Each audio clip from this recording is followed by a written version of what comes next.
어렸을 때 많이 다녔던 보습학원, 태권도, 합기도, 학원 갈 때 타고 다녔던 학원차 하면 어떤 차가 먼저 떠오르시나요? 이 차들이 먼저 떠오른다면 이제 나이를 좀 먹었다고 보시면 됩니다. 2000년대 초 흔히 봉고차로 불리던 승합차들이 단종되면서 오늘 소개할 이 차가 그 자리를 몽땅 대체해버렸기 때문인데요. 봉고차, 찝차밖에 없었던 당시 RV 시장에 혜성처럼 등장해 국산 다목적 미니밴의 시작을 알린 차. 최근에는 패스트푸드 브랜드를 연상케 하는 이름표를 달고 미래형 자동차의 라이프 스타일까지 어렴풋이 제시하고 있는 이 차. 이번 시간에는 국민 승합차 현대 스타렉스에 대해서 알아보겠습니다. 80에서 90년대는 그야말로 원박스카의 전성시대였습니다. 1982년 시행된 자동차 공업 합리화 조치로 각 제조사들이 생산할 수 있는 차종에 제약이 생기면서 당시 소형 트럭과 버스 생산을 맡았던 기아의 봉고가 불티나게 팔렸죠. 포니2 같은 승용차보다 2배 가까이 비쌌지만 당시 국민 소득이 눈에 띄게 증가했고 이에 따라 레저 문화가 발달하는 등 시대가 잘 맞아 떨어진 거죠. 대가족이 보편적이었던 당시 가족 구성도 한몫을 해서 패밀리카 수요도 많았습니다. 전자석 안전띠 착용이 의무화된 지금은 볼 수 없는 풍경이지만 예전에는 뒷좌석을 전부 평평하게 해서 고속도로 갈 때 막 이불 깔아서 누워서 가고 이걸 세이지 포인트로 광고도 하고 막 승용차 타던 집들은 되게 좋아 보이고 부럽고 그랬죠. 이후 자동차 공업 합리화 조치가 해제가 되면서 이 시장을 눈독 들이던 다른 회사들도 뒤늦게 참전하게 됩니다. 현대에서는 그레이스, 쌍용은 이스타나를 각각 출시하면서 그야말로 전쟁터가 됐죠. 하지만 이 원박스카들은 태생적으로 단점이 존재했습니다. 엔진이 운전석 아래에 있는 캡 오버형, 즉 1톤 트럭에 철판을 덧대 만든 것이나 다름없던 구조는 소음과 진동이 승객에게 고스란히 전달될 정도로 심했고 무엇보다 전면 충돌 시 탑승객을 보호해줄 크럼플 존이 없어서 안전성이 취약했습니다. 또 상용차로 여기저기 쓰이면서 자가용으로 쓰기에는 투박해진 이미지도 단점이었죠. 이때 현대차가 1세대 스타렉스를 내놓습니다. 1.5박스 세미보니 스타일의 매끈한 디자인, 승객석과 엔진을 분리한 설계로 같은 엔진을 쓰는 현대 그레이스에 비해 훨씬 조용했고 인테리어도 승용 감각으로 꾸몄습니다. 포터트럭과 다를 바 없던 그레이스의 운전석과 비교하면 확연히 차이가 났죠. 특히 운전대 각도에서 큰 차이가 나는데 이 부분은 지금도 상용차와 승용차를 구분하는 기준처럼 여겨지고 있어요. 1세대 스타렉스 하면 항상 언급되는 게 바로 이 미츠비시에서 출시한 델리카 스페이스 기어라는 차. 스타렉스의 베이스 모델이다, 라이선스 생산했다 이렇게 알고 계시는 분들이 많은데 디자인과 패키징, 컨셉 등 일부만 참고했을 뿐 스타렉스는 현대차가 직접 설계한 독자 개발 모델이라고 합니다. 다만 스타일이 워낙 유사하다 보니까 충분히 오해할 만도 하죠. 당시 출시된 모델들을 살펴보면 특히 현대기아차가 일본차 업체들의 영향을 많이 받았던 것을 알 수 있습니다. 실제로 오랜 기간 일본차 업체들과 협력 관계를 맺어오기도 했고요. 원래 잘 나가는 친구 있으면 좀 따라해보고 비슷하게 만들어보고 싶기도 하니까요.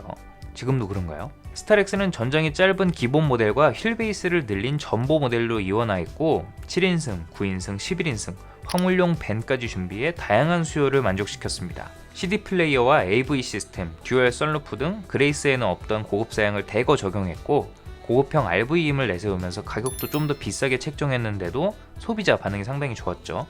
또 차고를 높여 사륜구동을 장착한 모델까지 내놓으면서 캠핑, 낚시 등 자연과 함께 레저를 즐기려는 아빠들의 마음을 저격해버렸습니다. 아예 좌석을 떼서 베이스 캠프처럼 개조해 다니시던 분들도 있었어요.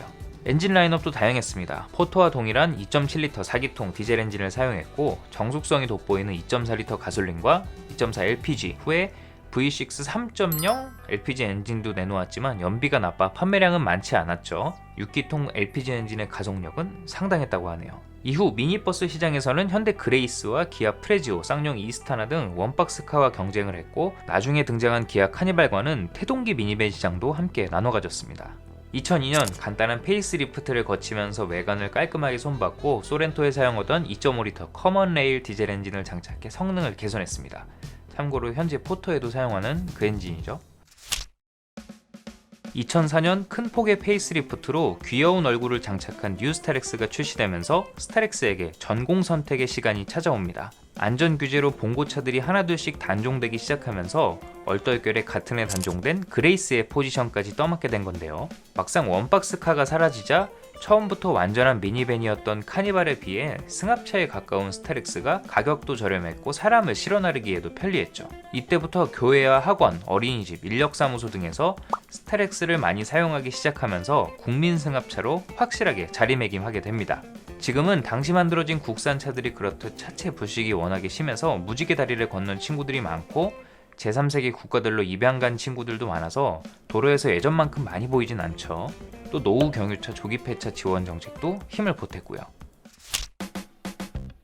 2007년 뉴 스타렉스의 단종과 함께 2세대 스타렉스가 출시됩니다. 차체가 짧은 숏바디와 롱바디로 나뉘었던 전작과는 다르게 모든 면에서 차체를 키운 롱바디 사양 하나로 통합되면서 앞에 그랜드라는 수식어를 붙였죠. 유럽 수출을 목적으로 만들어서 외관도 유럽의 상용밴 느낌이 나게 만들었습니다. 또 이때부터 슬라이딩 도어를 양쪽에 달아서 타고 내리기가 더 좋아진 것이 특징이죠. 이전 모델에 쓰이던 2.5L 커먼 레일 디젤 엔진을 VGT로 개선해 출력을 높였고 6단 수동, 5단 자동 변속기를 맞물렸습니다. 차가 더 커지고 무거워졌지만 엔진의 힘이 눈에 띄게 좋아져서 밟는 대로 튀어나가죠. 연비도 오히려 더 좋아졌어요. 함께 출시한 2.4L LPI 모델은 정숙성과 힘은 나쁘지 않았지만 연비가 안 좋아 판매량은 많지 않았습니다. 이 정도면 거의 전통이네요.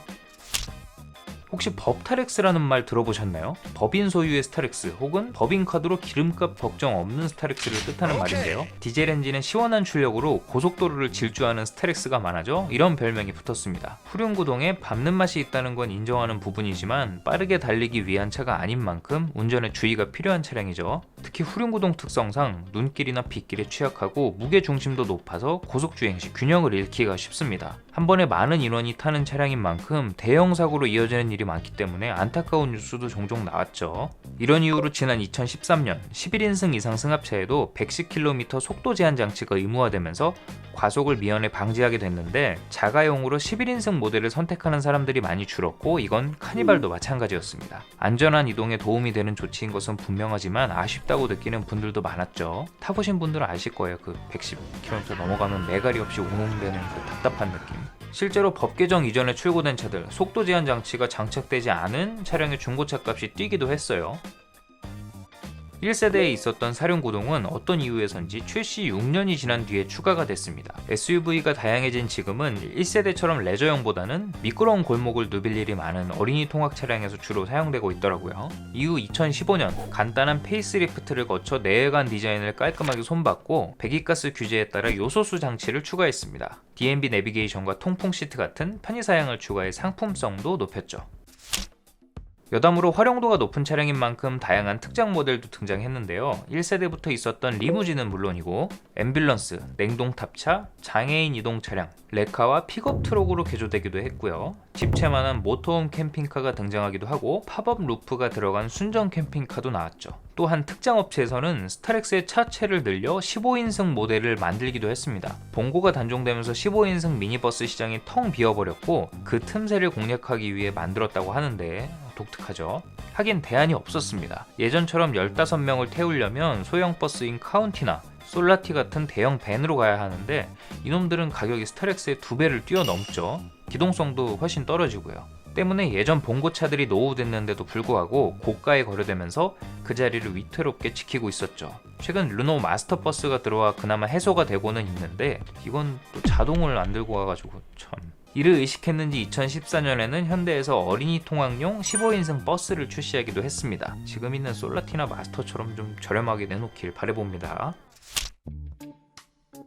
2017년 2차 페이스리프트 모델인 더 뉴 스타렉스가 출시되는데요. 그릴과 범퍼를 크게 손봐 이전 모델이 떠오르지 않을 정도로 바뀌었는데 어디서 튀어나온 디자인인지 생뚱맞게도 르노의 패밀리 룩과 흡사한 모습으로 등장했습니다. 출시된 지 10년이 지난 사골 모델이지만 나름 신경을 썼는데요. 기존의 11인승 승합 상용 모델은 외건과 밴으로 유지하고 고급형 모델인 9인승 어반을 따로 추가했습니다. 세금은 11인승보다 더 내야 하지만 이종 보통 자동면허로도 운전이 가능하고 6명 이상 탑승 시 버스 전용 차선 혜택과 110km 속도 제한으로부터 자유롭다는 이점이 있죠. 그 중에서도 어반 익스클루시브 모델은 LED 리어램프와 전용 휠, 전용 컬러를 사용하는 등 일반 모델과 외관을 차별화했고 특히 인테리어를 거의 다른 차 수준으로 꾸며낸 것이 특징입니다. 같은 연식의 같은 차에서 트림에 따라 인테리어가 이렇게나 차이가 나는 것은 흔하지 않은 케이스죠. 최고급형 판매량이 얼마나 된다고 이걸 따로 만들었나 싶기도 하지만 다행히 고급 택시, 전세 버스 등 비즈니스용 밴으로 좀 팔린다고 하네요. 리무진도 새롭게 단장을 했는데 그 중에서 6인승 리무진은 6천만 원이라는 가격에 걸맞게 뒷좌석이 정말 압권입니다. 2세대 스타렉스는 국내 시장에서 유일하게 남은 상용 밴인 만큼 독점적인 지위를 갖고 있죠. 때문에 상품성 개선을 게을리한다는 지적도 늘상 받았습니다. 20년 채울 기세인 포터와 함께요. 특히 신형 모델을 내놨음에도 차선 이탈 경고와 긴급제동 보조 같은 기본적인 안전장치조차 추가되지 않은 점이 가장 큰 아쉬움이었습니다. 아쉽게도 스타렉스라는 이름은 2세대를 끝으로 역사 속으로 사라지게 됐습니다. 현대차가 스타렉스의 후속 모델을 스타리아라는 이름으로 출시하면서 기존 스타렉스는 단종하기로 결정했기 때문인데요. 유리창 면적을 크게 넓힌 디자인이 기존에 봐오던 익숙한 모습과는 좀 거리가 있죠. 우주선을 닮은 모양새가 마치 미래에서 온 것처럼 생겼는데 실제로 컨셉도 막 우주선으로 잡고요. 현대차에서 앞으로 자율주행 시대로 변화할 것을 대비해 그 컨셉을 미리 적용했다고 발표했죠. 뭐 이런 거라고 하네요.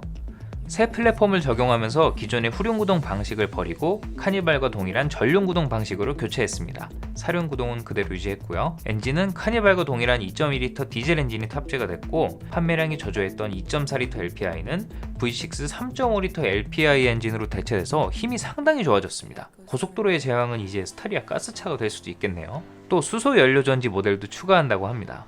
직전 모델인 더 뉴 스타렉스의 구성과 마찬가지로 고급형인 라운지와 일반형인 투어러, 상용 모델인 카고 모델로 라인업을 분리해 다양한 용도에 맞게 구매할 수 있게 했죠.